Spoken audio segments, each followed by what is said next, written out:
You have one game that did really well, and another you're expecting to do extremely well. Still, there's quite a bit of time between the two of them. So what do you do? Well, Resident Evil has faced this issue time and time again, their solution always being spin-offs. So when they called up Koji Oda, someone who worked on the original 1996 Resident Evil, to work on a prequel spin-off to that title, it was already a yes. Resident Evil 0 was on go. Beginning development sometime in 1998, Resident Evil 0 was originally meant to be the build-up to Resident Evil 4 by introducing the progenitor virus. Though, this was scrapped pretty quickly in favor of a Resident Evil 1 prequel story, as well as seeing how much Resident Evil 4's story was changing with time. From there, once that story was decided on, everything was pretty smooth sailing except for the large amount of hardware issues. The original idea was for the game to release on the Nintendo 64, but as time passed and sales for that console started to dwindle, they weren't so sure. What made it even worse though is that they couldn't figure out a way for the game to fit on that console and be profitable at the same time. Though as luck would have it, the GameCube was right around the corner, the console being the perfect solution to all of their problems, being a complete revive for the game even if they did have to restart everything. With the GameCube, storage issues were no longer an issue, and with new hardware came new upgrades. Upgrades that in the end were way better for the game, like better looking backgrounds and improved loading times.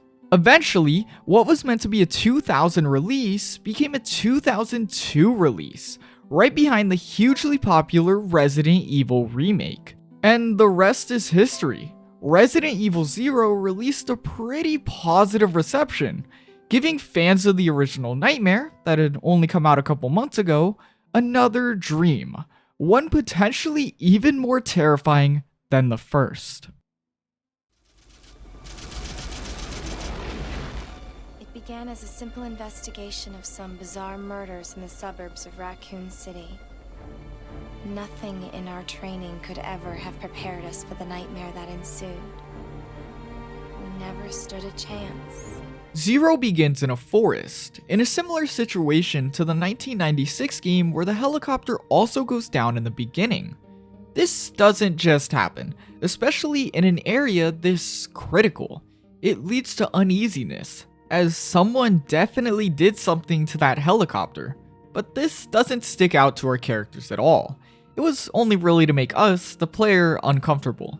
These feelings of uneasiness continue as soon Rebecca discovers an overturned police vehicle, learning it was carrying a dangerous man, a murderer, someone Rebecca looks for as she ventures into a stopped train. This train is a perfect set piece and a perfect place to start this game, with the first walkthrough being super creepy, not to mention beautiful, giving you a great image of what the game is going to be like visually, and more importantly, forcing you to step your toes into this terrifying atmosphere. You are stuck in this tightly packed space that should be filled with people, yet it's not. It's destroyed, and if anything, parts of the people are all over. Once you step into the next car, you find the people, thankfully, but they've been zombified. The passengers of this train have obviously been infected, meaning they will now chase you down in this super tight space, as well as pop out from every seat and corner, which they do, a lot. On this train, Rebecca finds herself in the sights of a strange man, who reveals himself as Billy Cohen, the escaped prisoner and murderer. This first encounter is strange. You would assume Billy would just strike, or not even let her know that he's there, but he does, and just as quickly he walks off. This encounter also puts us in Rebecca's shoes a bit. At this point, she's a rookie. This is literally her first mission, so you can expect her to be scared, naive, and trusting. All things shown really well with her encounters with Billy throughout the game. As she chases him, she receives a radio message, learning Billy has killed as many as 23 people and would surely not think twice about killing her. Something very strange to hear seconds after that last encounter. Rebecca seems to ignore these warnings, as in the next room they are yet again face to face, him asking her for help. And after a startling encounter, Rebecca quickly agrees to team up with Billy. She agrees to team up with someone she was just told would most likely kill her, a known murderer who she's only just met while being surrounded by death. It's such a naive choice that I can't expect anybody with any experience to make. But Rebecca doesn't have that. And there's also the fact that Billy seems to be the opposite of everything we know. These implications, both of them, being what makes this incredibly random team up work so well in the first place, helping you understand how much of a rookie Rebecca really is, and giving you the intrigue needed to want to learn more about Billy. With this team up beginning, we learn these small slimy snail-like bug creatures are leeches, seemingly controlled by a strange man who sent them after the train. We are also introduced to the main feature of this game, the switchable characters. Resident Evil Zero's main mechanic that sets it apart from the other games is the fact that you can freely switch between Rebecca and Billy. While Resident Evil 1, for example, lets you pick between Jill and Chris, whoever you pick being who you were stuck with for that entire playthrough, Zero removes that and gives you the option to be each character at any time. Say I'm playing as Billy, I can instantly switch back to Rebecca with the click of a single button. From there, I have tons of choices to make. I can choose if Rebecca follows me or she's standing idle in another room. I can choose if she'll attack enemies or save her ammo and just follow me, and I can switch items back and forth between us if we're close to each other. This system is showcased as you progress through the train, especially at the end when the train barrels to a dead end and you and your partner have to split up to activate the train's braking system right before it crashes. Luckily enough, due to your teamwork, you and your new teammate are just able to stop the train, now finding yourself in an umbrella facility. Up to this point, I think it's fair to assume that while their own characters, Billy and Rebecca are extremely similar gameplay-wise. But that's not actually true at all, with them not only each having their own health bar and inventory, but as well as a good-sized list of unique differences between them. Big differences, like Billy being a tank. On average, he can take double the amount of hits Rebecca can, and has an easier time dealing with recoil. While in turn, Rebecca does have a lower amount of HP, has a harder time with recoil, but she can use throwables faster and craft herbs, just to name a few of their differences. These differences become very apparent in every aspect of the game after the train crash. The train's puzzles weren't really character specific as they wanted you to take that time to learn the new character system. But here, now they really turn it up a notch. Now in a huge facility and not a straightforward tiny train, there's tons of area to explore and a lot more puzzles, leading to moments where this exclusive character switching system can actually be fleshed out. There's two of you, meaning you're now forced to take each character's differences into consideration as you explore. Do you take on this area alone? If so, do you bring Billy or Rebecca? Who will help you more? Or should you just go together in case there's a puzzle you need each of them for? Whether it's because of Rebecca's small size or Billy's ability to push and lift heavy things, puzzles are also something very affected by the character changing system. With a lot of the time, the puzzles falling into a formula where one character will hold something down while the other retrieves whatever it opens, like the Centurion boss fight. This means that while typical Resident Evil puzzles are still seen, a good chunk of Zero's heavily rely on character swapping. Something that might seem frustrating at first, but ends up being really refreshing and a nice breath of fresh air. It's almost like this character switching system would have been perfect for multiplayer, something we see obviously does work well in 5, not even nitpicking, just giving an idea. A remake of this game would be really cool. But something I will complain about is how badly balanced this game feels in response to this system. Resident Evil is a survival horror. Obviously, I expect it to be difficult to survive, probably pretty difficult. But with two characters to look after, I would imagine in turn there would be a lot more resources. But never does it feel like it. This leads to a way more difficult experience, as it seems like the resources are honestly tuned for one single person. Even though, obviously, there's two of you, and at least half of the time, your teammate will be controlled by an AI that is Well, it exists. You're gonna take at least a lot more damage. I can understand keeping the ammo count low, you need to struggle in some way, but I didn't enjoy spending a third of the game on a red HP bar for both characters. But now, about halfway through the game, Zero realizes you should be more than comfortable with its new systems and begins to accelerate the story forward. As you explore this mysterious facility, you are constantly interrupted by cutscenes showcasing Birkin and Wesker watching you. But they're quickly interrupted by that strange man from the beginning, the one who seemingly controls all of the leeches. He reveals he not only scattered the leeches on the train, but was the one who infected the Resident Evil mansion with the T-virus. All of this to get back at Umbrella. The second you see this guy on screen, it's very easy to understand that he has something against Birkin and Wesker, but that something is unknown at the moment. He also obviously doesn't like you being in this facility, giving you a reason to be uneasy as you're forced to dive in and begin the trek to understand everything going on here. Continuing on, it becomes clear that this strange guy is Dr. Marcus, or is somewhat Dr. Marcus. It's not really clear at all at this point, but he's also the leader of this facility, a facility that was once an Umbrella training school. Here in this facility, Marcus obsessively researched the T-virus as well as what we've been seeing all game, the leeches, using the facility's trainees as test subjects for these experiments. As Marcus delved deeper and deeper into this research, it seems like he grew further and further away from his peers, eventually culminating with Umbrella's CEO, Spencer, stealing his research and having him killed. This truth about Marcus becomes clear, but that doesn't really explain this leech-obsessed guy that is now claiming to be Marcus. We're led to believe Dr. Marcus is gone. If that's the truth, then who is this? It's easy to assume that this is Dr. Marcus, somehow still living. But it's stated multiple times they're sure he's dead, and I doubt Wesker would leave any room for error. And so, for now, until we learn who he really is, Billy and Rebecca are stuck at the will of his whims as they try and escape the facility.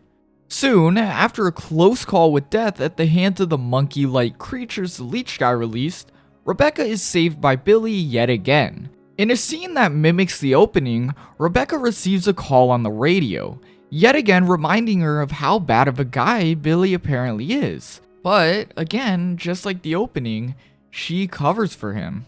This time though, Rebecca then has a moment of reflection. Her first mission and she's already lying and disobeying orders. Now, even worse, stuck in a situation where it looks like she's probably going to die. This is another moment that does a great job showcasing her character. Yet again, Rebecca is a rookie. This is her first mission. I can understand this situation being ultra frightening and this fear leading to her to be naive about the situation she's found herself in. Rebecca has joined forces with a murderer, someone she had only learned about upon finding a destroyed police vehicle. Someone she first found herself face to face with in a destroyed train full of dead people.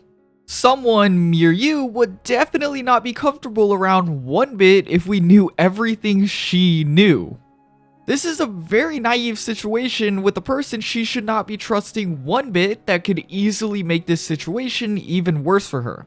Luckily enough, Billy does seem like a good guy, and this conversation causes him to open up about his own situation.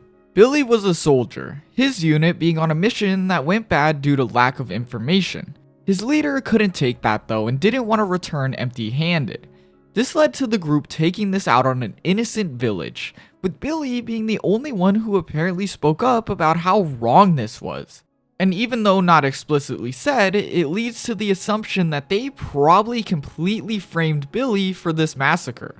Rebecca continues to respond to this in a way that showcases how new to everything she is. She believes Billy hasn't done anything wrong, and seems to think she can get everyone to believe her about him. But it's not that simple. Billy's saying this in a perfect way. It was those zombie dogs, right? When they attacked the van, you were able to escape. Isn't that right? You don't get it. I've only got two choices left. Either report to the Marines and serve out my sentence, or keep on running for as long as I can. That's all. This ends the conversation with the duo continuing to work on their escape. Soon, after an encounter with the giant bat, they find themselves in a laboratory. A laboratory with a cable car. Kinda random, but this could be their last chance of escape. And upon powering up this cable car, you find yourself using the hook shot for the final time. This item, the hook shot, being a perfect example of what is easily the biggest fault this game has that could have been so easy to fix. And so I finally get to speak about Resident Evil Zero's inventory issues. You get the hook shot first in the train, an item used to climb to special areas only accessible using this item, so it literally requires you to use this to progress in the story. This means you want to keep it close, right? Considering it will be used 3 more times during the whole game, that just makes sense to do. Issue is, this item takes up 2 inventory slots out of the 6 you get. And, I forgot to mention this, is that this game has no item boxes at all. This leads you to dropping the hook shot on the ground, leaving it alone until you need it 9 rooms away, and having to go all the way back to get this item again. This is the game's biggest issue. There's no item box. In a game that has tons of ground to cover with 2 characters, with both characters needing at least a weapon, ammo, and healables. No matter what you do, no matter how well you manage your inventory, you will have moments where you end up stacking items in a room for later. This leads to moments like with the hookshot, where for example, after you beat the bat boss, you needed to move on. So right after you fight a boss, you're low on resources, HP, you have to run all the way back to where you left your hookshot, because there's no item box in the safe room literally right next to the arena. I imagine at least a fourth of my 8-hour playthrough was spent worrying about what items I would need, taking guesses on inventory slots, and most of all backtracking for stupid quest items. So much backtracking. I can't see why they wouldn't just make the hookshot a separate slot in the inventory like Rebecca's mixing kit or Billy's lighter. The hookshot sees the same type of use as the mixing kit. I don't see why, if you're so adamant on no item boxes, you can't at least make that compromise for items like this. If you really wanted to argue for the good this change causes, then I guess you could say it enhances some of the survival aspects, causing you to be more cautious of what you carry, be careful of what you leave and where, and how hard it would be to reach said item again. Issue is, it doesn't really work in a game.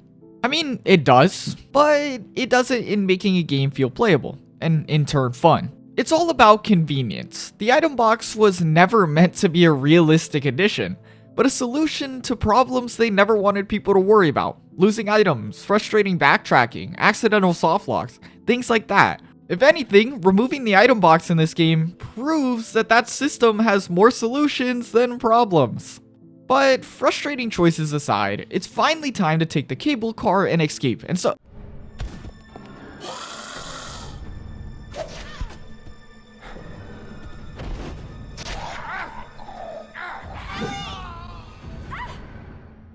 Forget escaping, now we have to save Billy. This leaves Rebecca alone to explore this new area as she is set on finding him. Even when given a chance to escape with the STAR's teammate, she opts to look for him, showcasing how important he's become to her. Even upon encountering a tyrant, Rebecca keeps the strength and determination to continue deeper into the facility.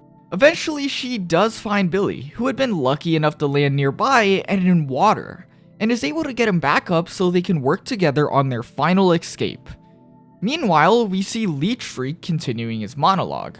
I like to assume he's been sitting in front of these cameras just non-stop talking about our duo as nobody listens and they just try and escape. Though, this time it does actually seem like he's ready to make a move. Something we do soon see when Rebecca and Billy find themselves face to face with him in some sort of weird leech den. He confirms what is already assumed. He is Dr. Marcus. After he was killed, the leeches somehow created life inside of his dead body.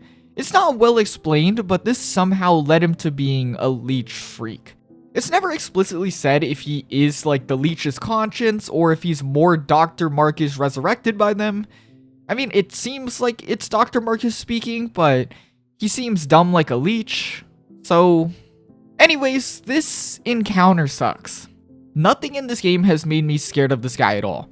He's been singing outside of a train, he's been staring at us through a camera, and his appearance here does not help. He pops up out of nowhere and decides to appear with potentially the worst accent I've ever seen. 10 years ago, Spencer had me assassinated. Marcus mutates into Queen Leech, leading to a final battle between us and him. And just when it seems over, when it seems our duo can finally make their escape, the Leech reappears one more time. This leads to an actually interesting final battle, this fight being one last showcase of this game's main system. You play as Billy and protect Rebecca as she opens locks to release the ceiling, unleashing sunlight onto the Leech to immobilize it before Billy can take the final shot. All that's left after taking out the Queen Leech Freak is for our unexpected team to escape and part ways, Billy leaving his nightmare behind and Rebecca running right into another one.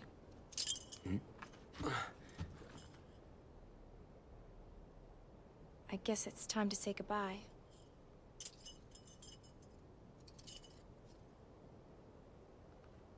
Officially, Lieutenant Billy Cohen is dead. Yeah, I'm just a zombie now.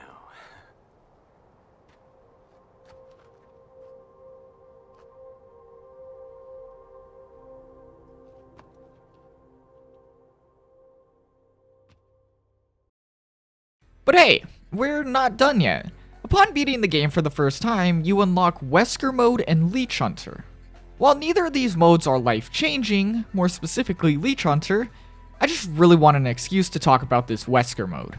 In this mode, Billy is replaced by Wesker. He gets Wesker's dash, his eye beams, and gets to be really overpowered. Like, you're not dying as Billy in this mode. Though, Rebecca in turn gets this exclusive Wesker outfit and oh my god. As a Rebecca fan, how did I not know of this beauty? She's so adorable, dude. But back on topic, cute Rebecca aside, Rebecca is pretty much the same exact character except for this fit. The best part of this mode though, and the reason I even decided to talk about them in the first place, is how they affect cutscenes. It's everything, and it's so cool to see Wesker walk up slowly. He looks so cool, he's Wesker, he's awesome, just intimidating, and then he speaks. Lieutenant Cohen. So, you seem to know me. Been fantasizing about me, have you? As for Leech Hunter, well, it's nothing special. You basically explore the facility again to rid it of monsters and collect these things for score. Like a mercenary mode. Not my favorite. It's here though. I mentioned Wesker's mode, so I gotta talk about this. But yeah, that's pretty much everything Resident Evil 0 has to offer. This one wasn't nearly as scary nor atmospheric as I honestly was expecting it to be. But rather, I found that it was actually very beautiful and filled with a fun type of action I enjoyed way more than I thought I would. If I really had to sit here and describe it in a short little sentence, I would say it's not too bad, but it's pretty strange. Attempting to be a prequel game to the first, yet I felt as if it didn't do very much to improve that game at all. We pretty much learned who started the mansion incident and not much else, with the villain who did said things being less than interesting and more weird. Leeches. Like that's a new one. I did really like finally being able to check out what is basically Rebecca's game, as she's always been one of my favorite Resident Evil characters. I think one of the things that I can say this game did a very amazing job at is her character being handled perfectly and being contrasted really well with Billy, with him not only being a fun character himself, but being a great device to showcase her character through. I really wish Billy was brought back somehow, or hopefully we see him again one day. He's cool, and his design is actually really awesome. The tattoos get me. Part of me also hopes that we never see him again so I can continue to hope he's just chilling out on an island, still free somewhere. But everything aside, this was my first introduction to Zero, with mostly everything I've seen on it before being mostly negative. And now that I've given it a full chance, I do think this game gets too much negativity. It's surely a strange entry, a bit weird at times, and there's definitely a lot of choices that don't feel tested nor thought out, but I think it's all a bit overblown. It's at least an okay game, with there being no denying that it can be very fun at times. I think if it ever did somehow get multiplayer worked into it one day, I think this game would be a blast and you'd see a lot more people coming back to it and in turn having a better reception of it. But at the end of the day, me and you know that will never happen. It's just another spin-off in a long list of Resident Evil spin-offs. And an okay one at that. Strange, but okay. With that, that's the end of the video. I hope you enjoyed. I hope you enjoyed me talking about Resident Evil 0 for the first time. And I don't want to keep you here much longer, so leave a comment, leave a like, let me know what you thought. And bye. I don't have anything else to say. See you next time.